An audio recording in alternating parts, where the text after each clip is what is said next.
Sir తమరు మాట్లాడగలరు? అందరికీ నమస్కారం. ఈ రోజున రాష్ట్రంలో ఇసుక మాఫియా వేల కోట్ల రూపాయలు దోచేస్తా ఉంది. రాష్ట్ర ప్రగతికి అడ్డుపడతా ఉంది. నిర్మాణ రంగం కుదేలైపోయింది.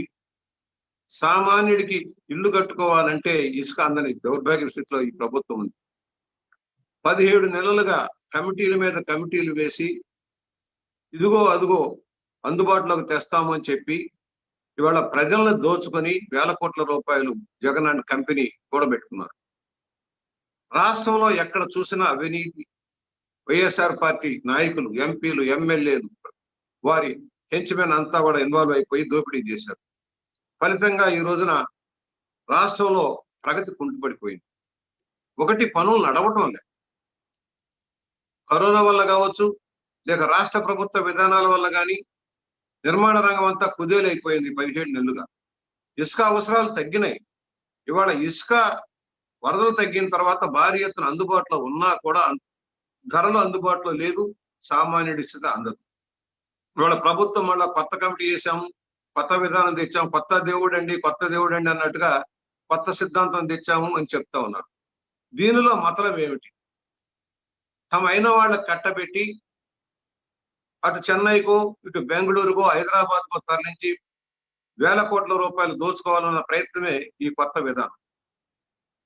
రాష్ట్రంలో అనేక రీచ్లు ఉంటాయి, అనేక జిల్లాల్లో రీచ్లు ఉంటాయి, అనేక రకాల విధానాలుగా ఇసుక తీస్తారు. మరి ఈ సంస్థ ఎలా చేస్తుంది అంటే, వారికి ముందుగానే ఒక మేలు చేయడం కోసం ఒక కార్యక్రమం తీసుకున్నారు. ఉచిత పాలసీలో రేవుల్లో ఏదైతే బోట్మెన్ సొసైటీలు ఇసుక తెచ్చి నదిని గర్భం నుంచి ఇసుక తెచ్చి ఇచ్చిన చోట టన్ను 180 రూపాయలు. అదే ఈ ప్రభుత్వం వచ్చిన తర్వాత 375 రూపాయలు చేశారు అన్ని చోట్ల కూడా. ఏదైతే రేవుల్లో డైరెక్ట్ గా తీసుకున్న చోట అది కేవలం 50 రూపాయలకి వచ్చే ఇసుక కూడా 375 రూపాయలు చేశారు. మరలా ఇప్పుడు 2 నెలల కింద ఎవరికి తెలియకుండా 525 రూపాయలకు పెంచారు. అంటే ఎన్ని రెట్లు పెరిగిందో ఒకసారి ఆలోచన చేయండి. 180 రూపాయలకి బోట్మెన్ సొసైటీలోను, 50 రూపాయలకి డైరెక్ట్ రేవుల్లో వచ్చిన ఇసుక ఇవాళ టన్ను 525 రూపాయలు చేసి రాబోయే వారికి ముందుగానే ధరలు పెంచి దోచుకోవడానికి అవకాశం కల్పించింది ప్రభుత్వం. ఏదో కేంద్ర సంస్థలను అడిగాము, పారదర్శకత్వంగా చేసామని వంకబెట్టి వాళ్ళు వచ్చే పరిస్థితి లేదు. ఈ దౌర్భాగ్య స్థితిలో స్థానిక నాయకుల పెత్తనదారితనంతో దోపిడీ జరుగుతూ ఉంటే వచ్చే అవకాశం లేదు. ఇవాళ మేము అడుగుతా ఉన్నాం, ఇంత ధర పెంచారు, ఇన్ని నెలలుగా మీరు లక్షల టన్నుల ఇసుకను తరలించారు. అసలు ప్రభుత్వ ఖజానాకు వచ్చింది ఎంత అని నేను ప్రశ్నిస్తాను. ప్రభుత్వ ఖజానాకు వచ్చిన అది వైట్ పేపర్ పెట్టండి ఈ రోజు వరకు. ఈ 17 నెలల్లో ఇసుక సేనరైజ్ మీద కానీ లేక మైనింగ్ కార్పొరేషన్ మీరు చేసిన దానిలో వచ్చిన ఆదాయం ఎంత, మీరు చెల్లించవలసిన బకాయి ఎంత, ఎవరైనా ట్రాన్స్పోర్ట్ చేస్తే సామాన్యుడు కనుక ట్రాన్స్పోర్ట్ చేస్తే వాళ్ళకి బిల్లులు చెల్లించలేదు ఈ రోజు కూడా. బోట్మెన్ సొసైటీలకు చెల్లించాల్సిన డబ్బు ఈ రోజు కూడా చెల్లించలేదు. చుక్కలు చూపించేసి వాళ్ళ అధపాతాలను తొక్కేశారు. కూలీ నారీ చేసుకునే వాళ్ళు 5 రూపాయలు 10 రూపాయలు పెట్టుబడి పెట్టి చేసుకునే వాళ్ళందరూ నాశనం అయిపోయారు. వాళ్ళకి ఎందుకు డబ్బు ఇవ్వటం లేదంటే సమాధానం లేదు. పోనీ ఇవాళ పోలవరం ప్రాజెక్ట్ ఆగిపోయింది.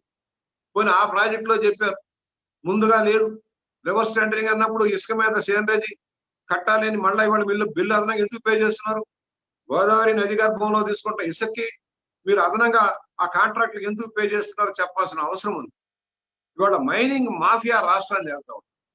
ముఖ్యమంత్రి గారి కన్సర్న్లో నేను అంటున్నాను, ఎవరేమనుకున్నా ముఖ్యమంత్రి గారి అనుమాయం కొన్ని జిల్లాల మీద విజయసాయి రెడ్డి లాంటి వాడు విశాఖ జిల్లాల మీద, సుబ్బారెడ్డి గారు లాంటి వాడు గోదావరి జిల్లాల మీద, సజ్జల రామకృష్ణారెడ్డి గారి సారథ్యం, రాయలసీమకి పెద్దిరెడ్డి రామచంద్రారెడ్డి గారు లాంటి నాయకత్వాలు పెట్టి ఈ మైనింగ్ మాఫియా విచ్చలవిడిగా దోచుకుంటా ఉంటే మరి ఎక్కడికి వెళ్తున్నాం? ఇవాళ ఏదైతే పనులు కోల్పోయి లక్షలాది మంది భవన నిర్మాణ కార్మికులు రోడ్లు పాడైపోతే భవన నిర్మాణ సంక్షేమ నిధి 1200 కోట్ల రూపాయలు పక్కదారి పట్టించారు. కనీసం వాళ్ళకి తలా 10,000 రూపాయలు కరోనా బాధితులుగా ఉన్న వాళ్ళకి, భవన నిర్మాణాలు ఆగిపోయి పనులు లేక పస్తులుంటున్న వాళ్ళకి సహాయం చేయడంలో ఈ ప్రభుత్వం ఘోర వైఫల్యం చెందింది. మేము ఒకటే ప్రశ్నిస్తా ఉన్నాం, ఈ ఇసుక అనేది నిత్యావసర వస్తువుగా మారింది. ఇవాళ ఏదైతే ఒకవేళ ప్రభుత్వ పనులన్నీ అయిపోయినాయి, ఎక్కడ నిర్మాణాలు అవుతున్నాయి? ఎక్కడ నిర్మాణాలు లేవు.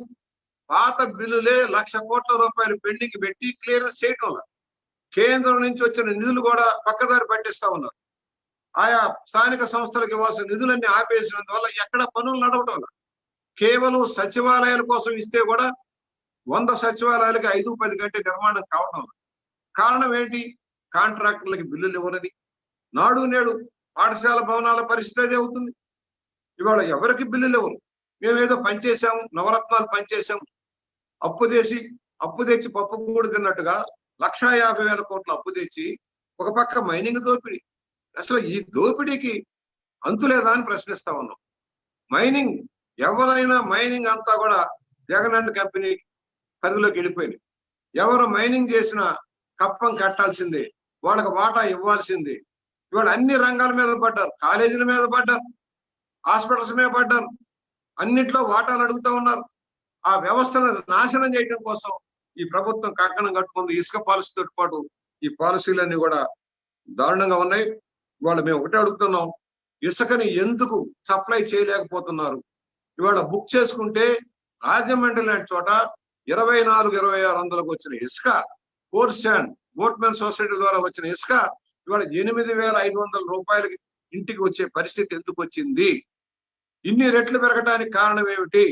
సమాధానం చెప్పాలి. ఈ మధ్యలో వచ్చిన ఆదాయం అంతా ఎక్కడికి వెళ్ళింది? ప్రభుత్వానికి వచ్చిందా? మీ హెంచ్మెన్ కి, మీ ట్రాన్స్పోర్ట్ కాంట్రాక్టర్లు దోచుకున్నారా? సమాధానం చెప్పాలని మేము డిమాండ్ చేస్తున్నాం. మీ మనుషులందరినీ దింపారు, రంగంలోకి దింపారు, ఎక్కడెక్కడి నుంచో ఊడిపడ్డారు. మొత్తం ఈ రంగాన్ని అంతా భ్రష్టు పట్టించి ఇవాళ ఇసుక పాలసీ వల్ల రాష్ట్రం నాశనం అయ్యే పరిస్థితి తెచ్చారు. ప్రాజెక్టులు లేవు, పనులు లేవు. పోని ప్రైవేట్ రంగంలో భవన నిర్మాణాలన్నీ కుంటుపడ్డాయని మేము సవినయంగా మనవి చేస్తున్నాం. ఈ మైనింగ్ మాఫియా, ఈ ఇసుక మాఫియాని తక్షణమే అరికట్టాల్సిన అవసరం ఉంది. ఈ దోపిడీ ద్వారా 1,00,000 కోట్లు దోచుకోవడం కోసం చేస్తున్న ప్రయత్నాన్ని మేము ఖండిస్తున్నాం.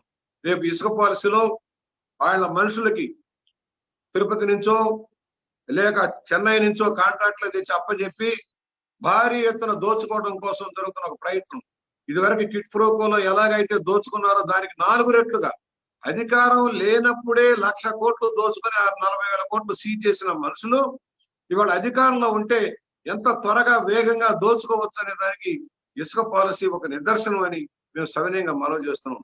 మైనింగ్ కానీ, ఇసుక కానీ, మద్యం కానీ మొత్తం జే ట్యాక్స్ కింద 1,00,000 కోట్లు వసూలు చేయబడతా ఉన్నాయి. దీన్ని మేము తీవ్రంగా ఖండిస్తా ఉన్నాం.